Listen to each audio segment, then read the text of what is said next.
नमस्कार। स्वागत है आपका हमारी जो श्रृंखला लेके आए हैं हम ओल्ड पेपर सॉल्व करने की, उसके तीसरे पार्ट में।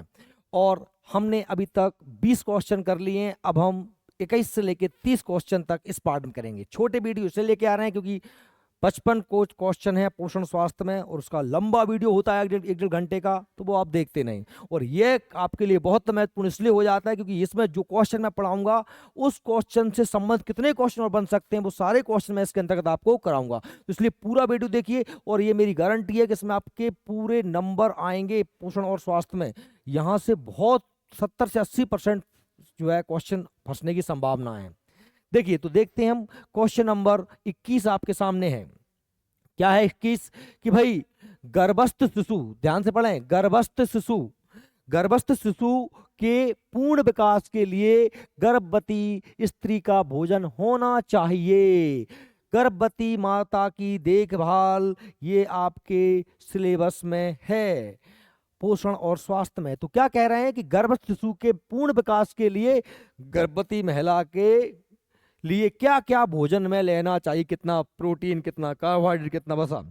इसमें कह रहे हैं उच्च प्रोटीन युक्त भोजन भाई चाहिए ही चाहिए। अरे उसके अंदर गर्भस्थी के अंदर शिशु बनेगा, शिशु बनेगा काय से? प्रोटीन। शिशु का निर्माण काय से? कोशिकाएं काय से बनेंगी? प्रोटीन से बनेंगी। उच्च कैल्शियम, जब माँ के अंदर बच्चे का निर्माण हो रहा है तब हड्डियां बनेंगी, दांत बनेंगे, काय से बनेंगे? कैल्शियम से बनेंगे। तो कैल्शियम या उपरोक्त दोनों, तो स्वाभाविक से उपरोक्त दोनों ही चाहिए होंगी। अच्छा, ये तो सिंपल सा प्रश्न था। मैं तो और डीपली पॉइंट्स में लेके आया। भाई डॉक्टरों का मानना है कि लगभग 50 से 55 किलो की एक सामान्य महिला है जो गर्भवती है, वो अगर वो सामान्य है, और सामान्य है तो वो देखिए 1900 से 2000 कैलोरी एक सामान्य महिला को प्रतिदिन चाहिए। कितनी? 1900 से 2000 कैलोरी। ठीक है, 1900 से 2000 कैलोरी चाहिए होती हैं। लेकिन अगर गर्भवती हो गई महिला वो, तो शुरू के 2-3 महीने, देखो ध्यान रख लेना, गर्भावस्था को हम 3 तिमाही में बांटते हैं। पहली तिमाही, दूसरी तिमाही, तीसरी तिमाही। पहली तिमाही यानी शुरू के 3 महीने, फिर 3 से 6 तक, और 6 से 9 तक। तो जो लास्ट की 2 तिमाही होती हैं उनमें भोजन की आवश्यकता अधिक होती है, कि उनमें बच्चे के शरीर का निर्माण अधिक हो रहा होता है। तो हम ये कह रहे हैं कि सामान्यतः महिला को 1900 से 2000 कैलोरी चाहिए। लेकिन अगर वो गर्भवती है तो उसको 300 कैलोरी प्लस में चाहिए, 300 कैलोरी एक्स्ट्रा चाहिए उसके लिए। ठीक है। अच्छा, कैलोरी तो के लिए ऊर्जा की बात हो गई, उसको प्रोटीन भी एक्स्ट्रा चाहिए, उसको कैल्शियम भी एक्स्ट्रा चाहिए, उसको विटामिन भी एक्स्ट्रा चाहिए, उसको सारी चीजें एक्स्ट्रा चाहिए क्योंकि उसके शरीर में गर्भस्थ शिशु बन रहा है।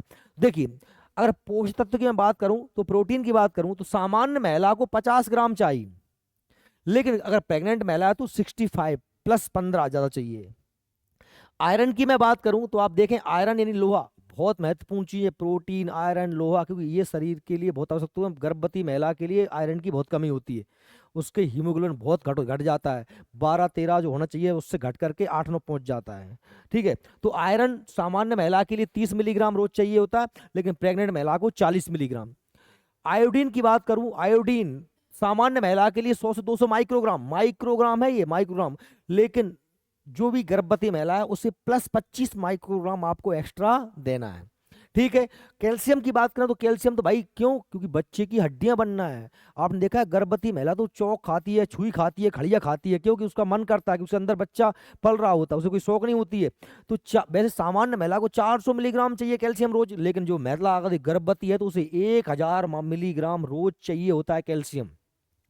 फॉलिक एसिड सामान्य महिला को 100 ग्राम, गर्भवती महिला को 400 ग्राम। अब सामान्य महिला का और गर्भवती महिला का दोनों का देख लेना, लेकिन गर्भवती महिला का बहुत ज्यादा जरूरी है। एक बार फिर रिपीट कर लेना। प्रोटीन चाहिए गर्भवती महिला को 65 ग्राम, आयरन चाहिए 40 मिलीग्राम, आयोडीन चाहिए एक्स्ट्रा 25 माइक्रोग्राम, कैल्शियम चाहिए 1000 मिलीग्राम रोज, और फॉलिक एसिड चाहिए 400 मिलीग्राम। और याद रख लेना, प्लस याद रख लेना, कैलोरी की बात करूं तो 300 कैलोरी प्लस। प्लस का मतलब ये है कि जितनी भी खा रही थी महिला पहले उससे कितनी ज्यादा, 300। और सामान्य महिला कितनी खाती है? 2000, 1900 से 2000। तो फिर कितनी हो जाएगी उसकी भाई? हमने कहा साहब 300, 2300। यदि किसी महिला को 2200 खा रही है तो प्लस 300 2500 हो जाएगी, मतलब 300 एक्स्ट्रा चाहिए होती।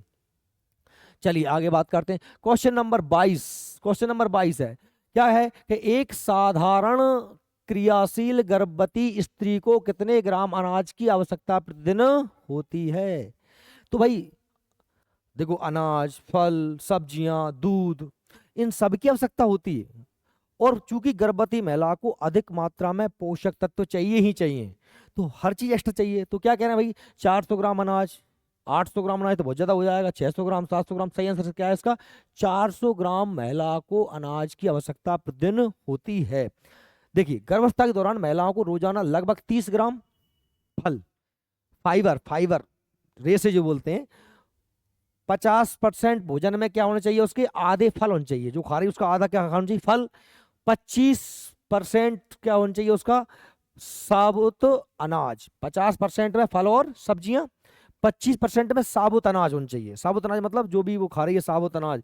और 25% में चाहिए लीन प्रोटीन लेना चाहिए, मतलब दाल वगैरह जो प्रोटीन्स के पदार्थ होते हैं। साथ ही रोजाना 8 से 10 गिलास पानी पीना चाहिए। ये एक गर्भवती महिला की खुराक है जो उसे नित्य प्रतिदिन लेना चाहिए। 400 ग्राम अन्न हो गया, ठीक है। 50% उसे फल सब्जियां खाना है, 25% साबुत अनाज लेना है, 25% प्रोटीन लेना है, 8 से 10 गिलास पानी पीना है, ठीक है। क्वेश्चन नंबर 23 है भैया, बताइए टिटनेस रोग का कारण क्या है। टिटनेस रोग काय के वजह से होता है। तो भाई आपको बहुत सारे, मैंने ये इंपोर्टेंट क्वेश्चन है, मैंने क्या कहा है कि रोगों से वो विटामिन से कम 3 3 4 4 क्वेश्चन है इसी इसी पेपर में, एक पेपर में है। और ये तो केवल पोषण स्वास्थ्य की बात कर रहा हूँ, जो आगे हमारे चैप्टर हैं उनमें भी इनसे क्वेश्चन पट के गए हैं। जिस व्यक्ति का साइंस मजबूत है, खासतौर पर पोषण, विटामिन, खनिज लवण, रोग, बीमारियां, पाचन तंत्र, श्वसन तंत्र, बायोलॉजी, उसका तो फिर बल्ले बल्ले होना है पेपर में। देखिए, तो टिटनेस रोग, हर रोग, देखो रोग होते हैं बैक्टीरिया से, वायरस से, है ना, प्रोटोजोआ से, फंगस से, 4 प्रकार से रोग, संक्रामक रोग फैलते हैं। तो रोग का कारक क्या है, रोग से प्रभावित अंग क्या है, और रोग के लक्षण क्या है, ये आपको अच्छे से पढ़ना है। मैं अभी आपको बहुत सारे रोग पढ़ाने वाला हूँ, क्योंकि ये जीवाणु से होता है, तो जीवाणुओं के सारे पढ़ लेंगे, फिर वायरस के सारे पढ़ लेंगे, एक साथ नहीं पढ़ा रहा हूँ। अभी पूछना टिटनेस का कारण क्या है, तो डिप्थीरिया बैसिलस नहीं है भैया, डिप्थीरिया का है। विब्रियो कोलेरी ये भी नहीं है। क्लास्ट्रिडियम टिटेनी, देखो बिल्कुल टिटेनी से जुड़ गया टिटनेस, बिल्कुल ऐसे ही आपको जोड़ना है। तो टिटनेस क्या है, क्लास्ट्रोडियम टिटेनी। अब देखो, ये सारे रोग बैक्टीरिया काय के हैं, बैक्टीरिया के। बैक्टीरिया मतलब क्या होता है, जीवाणु। तो जीवाणुओं के मैंने सारे रोग आपको दे दिए। क्या क्या दे दिया, रोग का नाम भैया, रोग के लक्षण क्या है, प्रभावित अंग क्या है, विषाणु क्या है। अब लक्षण भले ही आप छोड़ सकते हो, लेकिन आप प्रभावित अंग और विषाणु ये आपको अच्छे से याद करना है। देखिए, कोढ़, कुष्ठ रोग होता है, उससे प्रभावित अंग कौन सा है, तंत्रिका तंत्र। और माइक्रोबैक्टीरियम लेप्री, वेरी मोस्ट, कोढ़, कुष्ठ सब शरीर में चकते पड़ जाते हैं सफेद सफेद, उसे कुष्ठ रोग बोलते हैं। और माइक्रोबैक्टीरियम लेप्री, माइक्रोबैक्टीरियम लेप्री तंत्रिका तंत्र को प्रभावित करता है कोढ़ में। हैजा, उल्टी दस्त होती है, गंदे पानी से होता है। आप जानते हैं आंत, आंच नहीं आंत, आंतों में गंदा पानी पियोगे तो क्या होता है, विब्रियो कोलेरी, अभी जो पढ़ा था हमने, देखिए इसमें ऑप्शन था ना विब्रियो कोलेरी, इससे क्या होता है, इससे होता है हैजा। क्या होता है, हैजा। तो विब्रियो कोलेरी से क्या होता है, हैजा होता है। हैजा में प्रभावित अंग कौन सा है, आंत है। क्षय रोग भैया, टीबी, इसे टीबी बोलते हैं, इसे तपेदिक भी बोलते हैं। क्या बोलते हैं, तपेदिक। अच्छा, इसका क्षय रोग भी नाम है, इसका टीबी भी नाम होता है। और टीबी है, टीवी नहीं है, टेलीविजन होता है वो, जिसकी खोज जेल विलेंड ने की थी, लेकिन ये टीबी है। टीबी मतलब माइक्रोबैक्टीरियम ट्यूबरक्लोसिस। फेफड़ों में रोग होता है, कफ आता है, कफ में खून भी आ सकता है, ठीक है। बार बार खांसी, रक्त निकलना कफ के साथ, फेफड़ों में होता है। और mycobacterium tuberculosis, mycobacterium tuberculosis, tuberculosis से ही निकला है टीबी, टी से ट्यूबरक्लोसिस, बैक्टीरियम ट्यूबरक्लोसिस, ठीक है। प्लेग, बहुत ही बुखार आता है, पूरे शरीर में गिल्टियां बन जाती हैं। और पास्चुरेला पेस्टिस से ये होता है रोग। काली खांसी, इसे क्या बोलते हैं, परटूसिस। क्या बोलते हैं, परटूसिस, है ना। डीपीटी का टीका टीका लगता है ना, वो ये इसमें खांसी आती है, श्वसन तंत्र प्रभावित अंग है। और Haemophilus pertussis, Haemophilus pertussis, DPT का टीका लगता है इसका, डिप्थीरिया परटूसिस, है ना। सिफिलिस, ये मानव लिंग में, शिश्न में घाव हो जाते हैं, सिफिलिस नाम की बीमारी है, मानव लिंग में, पुरुष के लिंग में घाव हो जाते हैं सिसन में। और ट्रेपोनोमा पैलिडम नामक बैक्टीरिया होता है जो सिसन में क्या पैदा कर देता है, घाव पैदा कर देता है। ठीक है। टाइफाइड, भाई टाइफाइड आप जानते हैं, टाइफाइड म्यादी बुखार, हमारी आंतें प्रभावित होती हैं, क्या होती हैं, आंतें। देखिए टाइफाइड, टाइफाइड में तेज बुखार से दर्द आंत में होता है। और आप देखिए आजकल टाइफाइड में ही छुपा है टाइफी, आप देखिए क्या लिखा है, सॉल्मोनेला टाइफी, टाइफी सब छुपा है यहीं पर, टाइफी, टाइफी से टाइफाइड, आप ऐसे याद कर लेना। टाइफाइड, डिप्थीरिया भी याद, डिप्थीरिया में डिप्थीरी छुपा है। सांस लेने में कठिनाई, श्वास नली में दिक्कत होती है, डिप्थीरिया का क्या है यहाँ पर, डिप्थीरी, कोरोनी बैक्टीरियम डिप्थीरी, डिप्थीरिया का डिप्थीरी। अच्छा निमोनिया का भी वहां आपको निमोनी मिल जाएगा। तेज बुखार निमोनिया में फेफड़े में छाती तेज चलती है, फेफड़े जो है में फंगस आ जाता है, बच्चों की पसलियां चलने लगती हैं बहुत तेज, और इसमें तेज बुखार फेफड़ों में सूजन आ जाती है, फेफड़ों में दिक्कत आती है, प्रवातंग, और नाम में कोई दिक्कत नहीं आएगी आपको, डिप्लोकोकस निमोनी, निमोनिया की निमोनी। भाई याद रखो एक क्वेश्चन तो इस वाले पार्ट से आएगा, 1 नंबर पक्का है, 1 नंबर 100% पक्का अगर आपने याद कर लिए तो। गोनेरिया, देखो जैसे सिफिलिस था ना, सिफिलिस था ना, ये किसके लिए था, ये पुरुषों के लिंग में हो गया था। ऐसे ही महिलाओं की योनियों में जो होता है उसे क्या बोलते हैं, गोनेरिया। ये सिफिलिस गोनेरिया दोनों जननांग में होने वाले लोग हैं। सिफिलिस किसके लिए था, पुरुषों के लिए था, और गोनेरिया किसके लिए, महिलाओं के लिए। मूत्र मार्ग में सूजन, मूत्र मार्ग, और इसका नाम क्या है, नाइसोरिया गोनोरियाई, कोई दिक्कत नहीं आएगी याद करने में, क्यों, गोनोरियाई, गोनेरिया, बस मूत्र मार्ग में दिक्कत है। अच्छा टिटनिस, तो टिटनिस तेज बुखार, शरीर में ऐंठन, जबड़ा बंद, और ये टिटनिस जो होता है तंत्रिका तंत्र में होता है, कील मील जंग लगी आपको चुभ जाए टिटनेस हो जाता है। टिटनेस का भी बैक्टीरिया याद करने में दिक्कत नहीं, क्योंकि टिटनेस का टिटेनी छुपा हुआ है, क्लास्ट्रोडियम टिटेनी। तो इस तरीके से वेरी मोस्ट था, अच्छे से पढ़ लीजिएगा इसको और याद कर लेना आप। चलिए क्वेश्चन नंबर 24 हमारा अगला, ऊर्जा मापने की अंतरराष्ट्रीय इकाई क्या है। भाई क्या है अंतरराष्ट्रीय इकाई, देखिए अंतरराष्ट्रीय मतलब होता है एसआई मात्रक, क्या होता है, एसआई मात्रक। ठीक है भाई ध्यान से सुन लेना, हम ऊर्जा को व्यावहारिक रूप में काय में नापते हैं, कैलोरी में नापते हैं व्यावहारिक तौर पे।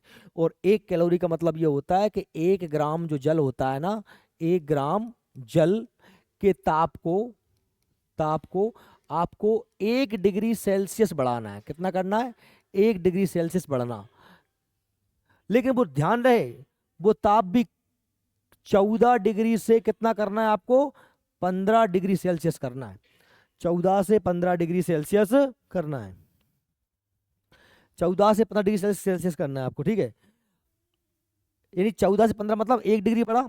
अब 1 डिग्री ताप में वृद्धि हुई तो वो जो ताप में वृद्धि करने में जो व्यय आपने ऊर्जा की है, जो ऊर्जा आपने खर्च की है, उसी को हम बोलते हैं 1 डिग्री कैलोरी। क्या बोलते हैं, 1 कैलोरी, 1 कैलोरी कहा जाता है।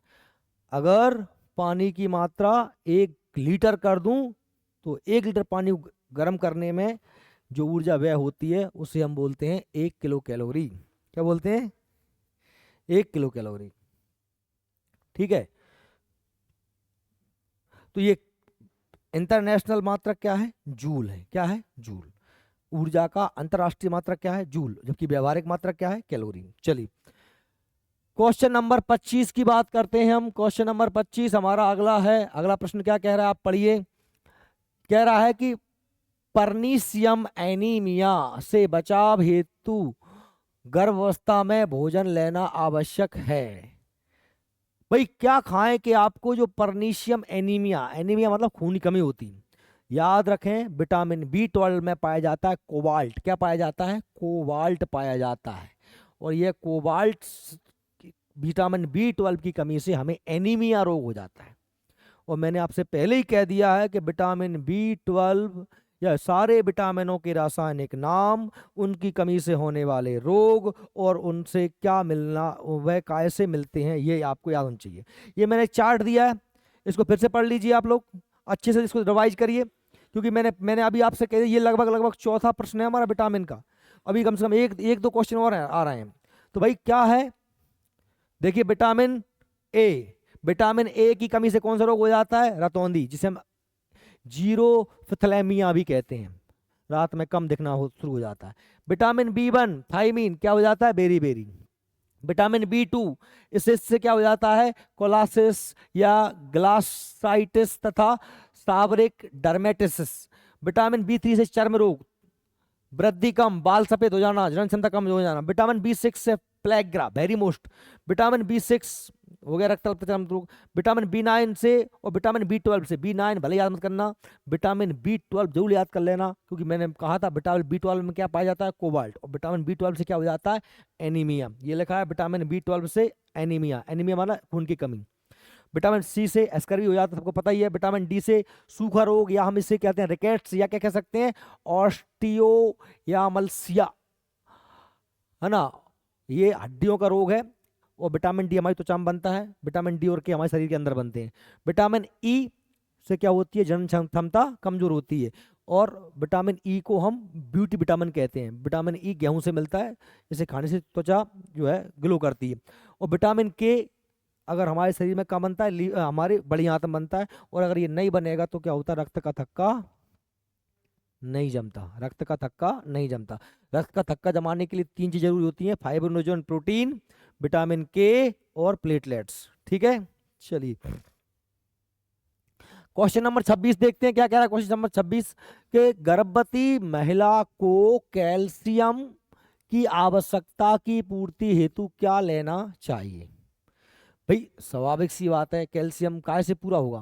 भाई उसके भोजन में दूध हो, अंडा हो, या फिर जिनमें कैल्शियम मिल जाता है। देखिए इसमें दूध या दूध से बने पदार्थ, उनसे पक्का कैल्शियम मिलेगा। बंद गोभी, बंदा गोभी लिखा है इसमें, बंद गोभी, तो बंद गोभी में भी जितने भी हरी पत्तेदार सब्जियां होती हैं उन सब में ही हमको मिनरल्स मिलते हैं। चाहे तो जैसे पालक में हमको क्या मिलता है? लोहा मिलता है। बंद गोभी में अपन को या ना ये कैल्शियम या फिर सोडियम ये सब मिल जाते हैं। अंडे से भी मिलता है। अंडे का जो बाहर का कवर होता है, अंडे में खूब मात्रा में कैल्शियम होता है। तो हम क्या कह सकते हैं? उपरोक्त सभी। तो ये क्वेश्चन एकदम सिंपल टाइप का क्वेश्चन था, लेकिन क्वेश्चन इसमें अच्छे भी आ सकते हैं। जैसे क्वेश्चन क्या कि भाई हम बात कर रहे हैं गर्भवती महिला के लिए भोजन की, तो उसे कितना कितना क्या क्या चाहिए, तो हमने अभी भी पढ़ा था। फिर भी आप उसको फिर से रिपीट करता हूँ मैं। गर्भवती महिलाओं को ये जो मात्रा है ना, ये मात्रा किसने तय तय तय की है? ICMR, है ना। ICMR द्वारा ये आंकड़े लिए गए मैंने, और आपसे ICMR द्वारा ही पूछते हैं। ऊर्जा अभी बताया था मैंने आपको कि बस +300, 2000 सामान्य महिला ले रही थी तो उसको +300 करके देना है। मैंने बताया था प्रोटीन, तो +15 ग्राम। सामान्य महिला 50 ग्राम ले रही थी, अभी चार्ट बनाया था, बताया था मैंने, तो उसमें 65 था, 50 65 हो गया था। कैल्शियम की बात कर रहे हैं तो 1000, सामान्य महिला के लिए 500 400 या 500 चाहिए होता। लोह तत्व की बात कर रहे हैं तो 38 से 40 40 38 40 मिलीग्राम, है ना।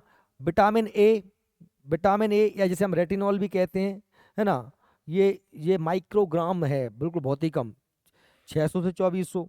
थाइमिन क्या होता है? विटामिन बी 2, जितना चाहिए था उससे +0.2 मिलीग्राम।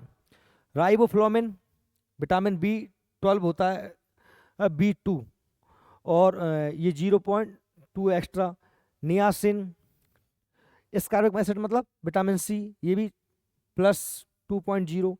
और फॉलिक अम्ल 400 मिलीग्राम।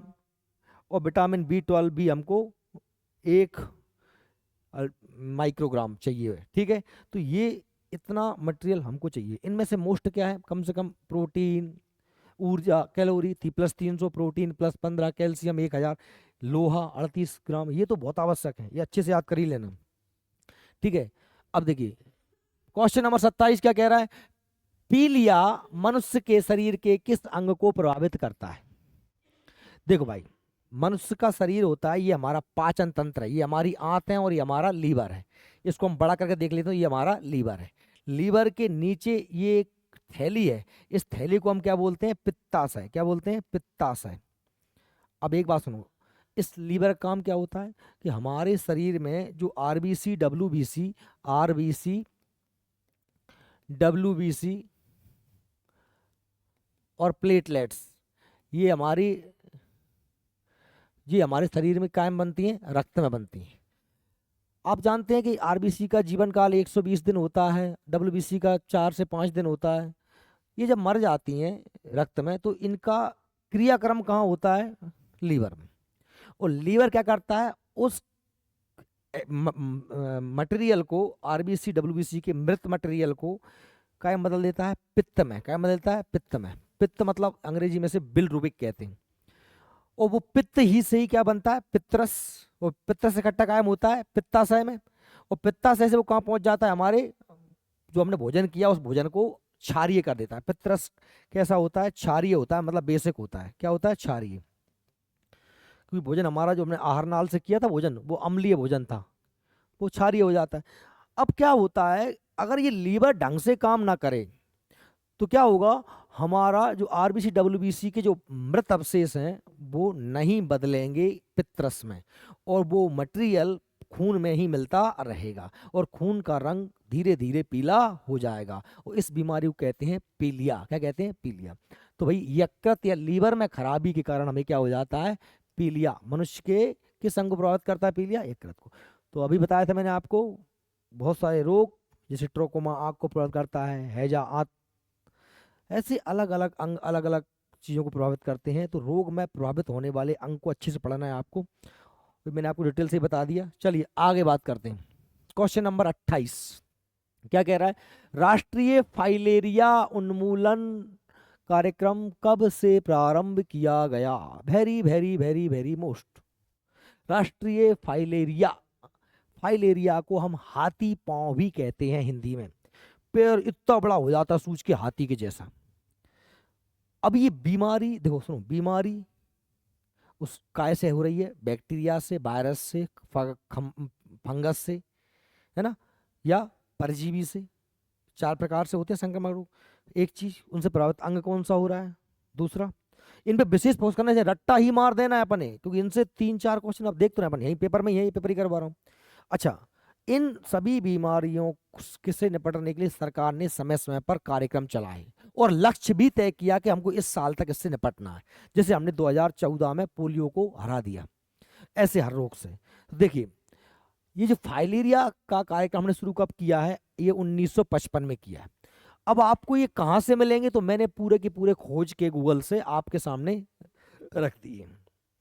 रोग का नाम दिया है, कब किस वर्ष में हमें इससे निपटना है, क्या है उन्मूलन लक्ष्य, और इस कार्यक्रम की शुरुआत कब से हुई।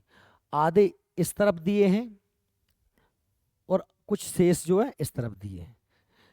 तो देखिए क्या है पहला रोग? रोग का नाम है चेचक। शुरू कार्यक्रम कब से हुआ था? 1962 से, और हमको इससे निपटना था 1977 में। हमें इससे उन्मूलन 77 में हो गया। पोलियो का कार्यक्रम शुरू हुआ था 1995 में। पल्स पोलियो, 2 बूंद जिंदगी की, हम सब ने पिए, और हम 2014 में इससे उन्मूलन हो गया है। गिनी बर्म, जो पेट के कीड़े भी होते हैं, 1983 में कार्यक्रम शुरू किया हमने, गिनी बर्म कार्यक्रम, और 2000 में इससे क्या किया? उन्मूलन किया। याच 1996 में शुरू हुआ था याच का, और 2016 में उन्मूलन हो गया। मलेरिया 1953 में हमने इसको मलेरिया निवारण कार्यक्रम शुरू किया, और 2023 इसका लक्ष्य रखा था इसका उन्मूलन करना था। पर काला अजार भी जिसे कहते हैं, 1990 में कार्यक्रम शुरू हुआ था कालाजार का, और 2030 में इससे निपटने का लक्ष्य रखा है। ट्रैकोमा, आंख सूजना, आंख का लाल हो जाना, 1963 में शुरू हुआ ट्रैकोमा कार्यक्रम, और 2017 में इससे उन्मूलन हो गया। 1955 में हाथी पांव, फाइलेरिया, जो अभी ये क्वेश्चन था फाइलेरिया वाला, 1955 में। 1955 में कार्यक्रम शुरू हुआ, लक्ष्य रखा था हमने 2030 का रखा है। टीबी, माइक्रोबैक्टीरियम ट्यूबरक्लोसिस, लक्ष्य रखा हमने, शुरुआत हुआ कार्यक्रम कब से? 1997 से। कब से हुआ? 1997 से, और लक्ष्य रखा 2025। अब याद रखना है यहाँ पे क्या? आप डॉट्स, क्या याद रखेंगे? डॉट्स। डॉट्स क्या है? टीबी की दवाई, ठीक है। और रेबीज जो है, रेबीज कार्यक्रम 2005 में शुरू किया था, और 2030 तक रेबीज का लक्ष्य है। मीजल्स रुबेला, इसका टीका भी लगता है, मीजल्स रुबेला 2017 में हमने शुरू किया, और 2023 इसका लक्ष्य रखा था। तो ये सारे कार्यक्रम मैंने आपको दे दिए हैं। एक कार्यक्रम का क्वेश्चन था, मैंने आपको पूरे कार्यक्रम पटक दिए। एक ना एक कार्यक्रम आएगा, इनको अच्छे से पढ़ लो, कब शुरू कब लक्ष्य रखा गया। ठीक, अब क्वेश्चन नंबर 29 आ गया आपका, परिवार कल्याण कार्यक्रम का मुख्य उद्देश्य क्या है। देखो अभी ये कार्यक्रम, ये क्वेश्चन पहले भी आया था, परिवार कल्याण, वहाँ पर वो बाल ऐसा कुछ कार्यक्रम था, वो मिसप्रिंट था, लेकिन यहाँ पर सही क्वेश्चन है, परिवार कल्याण कार्यक्रम का मुख्य उद्देश्य क्या है। तो भाई आपको बताया था मैंने, परिवार नियोजन, हम दो हमारे दो, गर्भ निरोधक गोलियां, कॉन्डोम्स, पुरुष नसबंदी, महिला नसबंदी, इन सब के माध्यम से हमको जनसंख्या को कंट्रोल करना है, जागरूकता बढ़ाना है लोगों में जनसंख्या नियंत्रण के लिए, इसलिए इसका दूसरा वाला सही हो जाएगा। ठीक है, भारत में परिवार कल्याण कार्यक्रम की शुरुआत 1952 में हुई। इंदिरा गांधी ने तो लोगों को जबरदस्ती पकड़ पकड़ के नसबंदी करवा दी थी, संजय गांधी ने। भारत में परिवार नियोजन के लिए राष्ट्रीय कार्यक्रम शुरू करने वाला दुनिया का पहला देश था। इसका मकसद जन्म दर को कम करना और जनसंख्या वृद्धि दर को धीमा करना था। ठीक है, और ये कार्यक्रम शुरू कब हुआ? 1952 में। Very very very very most. ठीक, अगला प्रश्न आपके सामने आ जाता है, क्वेश्चन नंबर 30। क्वेश्चन नंबर 30 क्या है? कुपोषण का अर्थ क्या है? अरे कुपोषण का अर्थ क्या है? देख, ऐसे क्वेश्चन तो जो है आपके ऑप्शन से सही हो जाते हैं। अरे कुपोषण मतलब क्या? शरीर को जितना चाहिए उतना नहीं मिल रहा है या ज्यादा मिल रहा है। ये नहीं कि आपको, आप दुबले पतले हो तो ही कुपोषित हो, अरे और आप बहरा बहरा गर्रा रहा है तो भी तुम कुपोषित ही हो।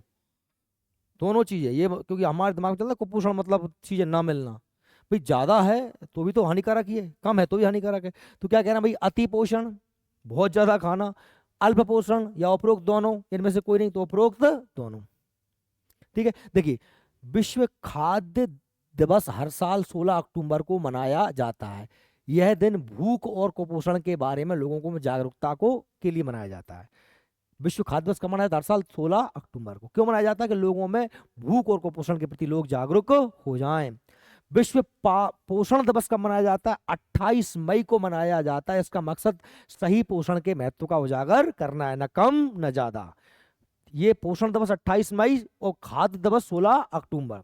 ठीक है, 7 मई राष्ट्रीय पोषण सप्ताह, हर साल 1 से 7 दिसंबर। ये तो विश्व की बात हो रही थी, विश्व खाद्य दिवस और विश्व पोषण दिवस। ये है राष्ट्रीय पोषण सप्ताह, 7 दिन के लिए मनाते हैं, 1 से 7 दिसंबर तक हर साल के बीच मनाया जाता है। इसका मकसद लोगों में पोषण और स्वास्थ्य के प्रति जागरूकता बढ़ाना है। ठीक है, चलिए आगे देखते हैं, क्वेश्चन नंबर 30। चलो अब 10 रहने देते हैं, क्योंकि फिर अब आप ध्यान सुने मेरी बात। अगर आपको ये पीडीएफ चाहिए तो आप हमारे डिस्क्रिप्शन में हमारे एप्लीकेशन की लिंक दी है, उसे डाउनलोड कर लीजिए, वहाँ पर फ्री मटेरियल मिल जाएगी। साथ ही आप हमारे व्हाट्सएप नंबर से जुड़ जाएं, वहाँ हम आपको ये पीडीएफ शेयर कर देंगे, वहाँ से प्राप्त कर सकते हैं। ठीक है, और आप इन क्वेश्चनों को अच्छे से पढ़ना, आपके पेपर में यहाँ से पक्का कम से कम 2 से 3 क्वेश्चन फंसेंगे, केवल इन 10 क्वेश्चनों में से ही। धन्यवाद, अगले मिलते हैं।